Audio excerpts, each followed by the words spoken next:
Hello guys, welcome to current affairs funda. My name is Vikas.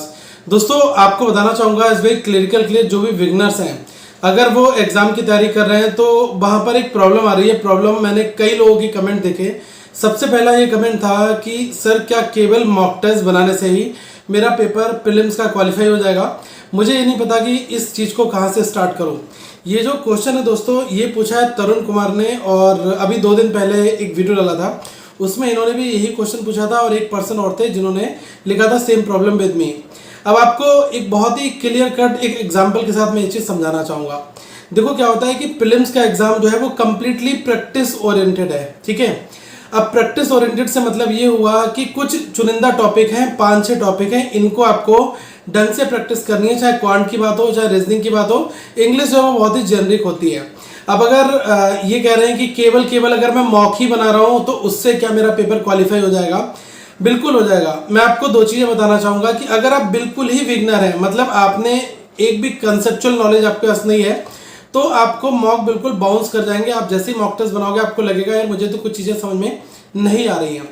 At least जो बहुत ही fundamental knowledge है वो हर एक टॉपिक की आपको आनी चाहिए। अगर मैं बात करूं डेटा इंटरप्रिटेशन, इसका बेसिक्स आपको आना चाहिए।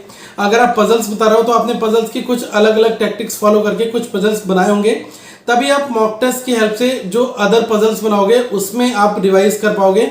और बार बार रिपीटेड पजल्स बनाने का फायदा ये होता है कि हमें ये पता लगता है कि कितनी पॉसिबिलिटीज इसमें बन रही हैं, या फिर इस टाइप के अगर पजल्स एग्जाम में आएंगे तो उनको हम एटलीस्ट टैकल कर पाएंगे या नहीं कर पाएंगे। तो ये जो आपके मन सवाल आ रहा है कि अगर मैं हर एक टॉपिक को जो है अलग अलग वेबसाइट पर जाकर सब्जेक्टिव तरीके से पढूं, इस तरीके से पढूं, तो वो इतना इंपॉर्टेंट नहीं है। इंपॉर्टेंट ये है कि अगर आपको थोड़ा सा फंडामेंटल बेसिक्स पता है, उसके बाद आप फटाफट स्विच कर सकते हो मॉक टेस्ट के ऊपर।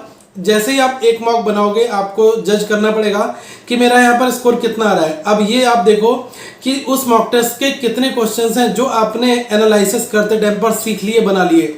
वो आपके लिए सबसे बड़ा अचीवमेंट होना चाहिए। मॉक टेस्ट को सबमिट करते हुए जाना और कह देना कि मैंने तो 10 मॉक बनाए थे और एनालिसिस एक का भी नहीं किया था, वो सबसे ज्यादा दोस्तों गलत होता है। ओके, आपको यही करना है कि मुझे नंबर ऑफ टाइम रिपीटेड करना है एक एक मॉक टेस्ट को, और जितनी ज्यादा प्रैक्टिस करनी है मैक्सिमम से मैक्सिमम प्रैक्टिस के ऊपर फोकस करना है। इसलिए आप अपने पेपर को क्वालिफाई कर सकते हैं। ओके, और ये चीज मैं आपको बता दूं कि प्रैक्टिस करने के लिए बहुत सारे अलग अलग मार्केट में सोर्सेज अवेलेबल हैं। मैं आपको ऑलिव बोर्ड का एक फ्री मॉक टेस्ट है वो सजेस्ट करूंगा, आप पहले उसको बनाओ और वहां पर आप ये देखो कि आपका क्या स्कोर आ रहा है, कहां पर आप अपने आप को एग्जिस्ट कर रहे हो, क्योंकि सबसे जरूरी है अपना सेल्फ एनालिसिस। अगर हम मॉक टेस्ट को बना रहे हैं तो हमें ये तो पता लगेगा कि कौन सा टॉपिक, कौन सा एरिया हमारा बहुत वीक है, ताकि हम मैक्सिमम से मैक्सिमम उसके कंसेप्ट को रिवाइज करके फिर दोबारा से अगर हम मॉक को अटेम्प्ट करेंगे, अगर वैसा कोई सिमिलर क्वेश्चन आएगा तो हम उसको इजिली दोस्तों आप उसको बना सकते हैं। ठीक है, तो ये एक केवल मिथ है कि मैं मॉक ना बनाऊं तब भी मेरा पेपर क्वालिफाई हो जाएगा, या मैं केवल मॉक बना रहा हूं। देखो ये बहुत टिपिकल पड़ेगा अगर जो बिल्कुल मॉक टेस्ट को अवॉइड करें, क्योंकि पेपर में आप बाउंस कर जाओगे। आपको कितनी भी सब्जेक्टिव कितनी भी नॉलेज हो, लेकिन जब तक आप practice with in time period नहीं कर पाओगे वो सारी धरी की धरी रह जाएगी। तो बेटर होगा 20 मिनट में क्वांट सेक्शन को क्वालिफाई करने की आप अपनी प्रैक्टिस को बिल्कुल जिंदा रखो। और मैं आपको गिने चुने 5 टॉपिक क्वांट के बता रहा हूं। एक आपका नंबर सीरीज, एक आपका क्वाड्रेटिक इक्वेशन, और एक आपका हो गया सिंप्लीफिकेशन अप्रोक्सीमेशन, एक डीआई और रिमेनिंग अरिथमेटिक। इनके अलावा पेपर में कुछ भी नहीं रहता है।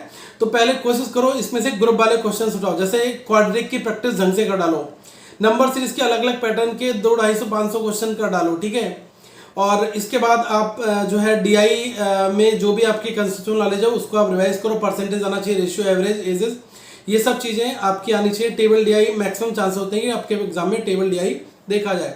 सेम फंडा रीजनिंग में सेलोगिज्म हो गया, इनइक्वालिटी हो गई, आपका अल्फाबेट सीरीज हो गया, ये सब कर डालो। पजल्स तो होंगे अराउंड 15-20 नंबर के पजल्स रहते हैं 35 में से। बाकी इंग्लिश में सोच समझकर देख कर मतलब एक एक क्वेश्चन को अच्छे से एनालाइज करके ही सॉल्व आप करना, क्योंकि इंग्लिश में काफी लोग गलतियां कर जाते हैं, और आप देखकर सोचकर समझकर करोगे तो आप उसको इजिली बना लोगे। और अगर अभी मॉक में नंबर कम आ रहा है तो टेंशन मत लो, क्योंकि हो सकता है लेवल थोड़ा सा बड़ा हो, लेकिन जब एक्चुअल एग्जाम आता है वहां पर चांसेस रहते हैं कि प्री आसान आए, और जब प्री आसान आता है तो आप वहां पर इजिली कर पाओगे। ठीक है, तो इसकी पहले तो चिंता करना बिल्कुल बंद कर दो, और जो फ्री टेस्ट मैंने आपको सजेस्ट किया आप उसको एक बार बनाओ और आपको 100% बेनिफिट मिलेगा। उसका लिंक नीचे डिस्क्रिप्शन में आप सभी के लिए दोस्तों दिया गया है।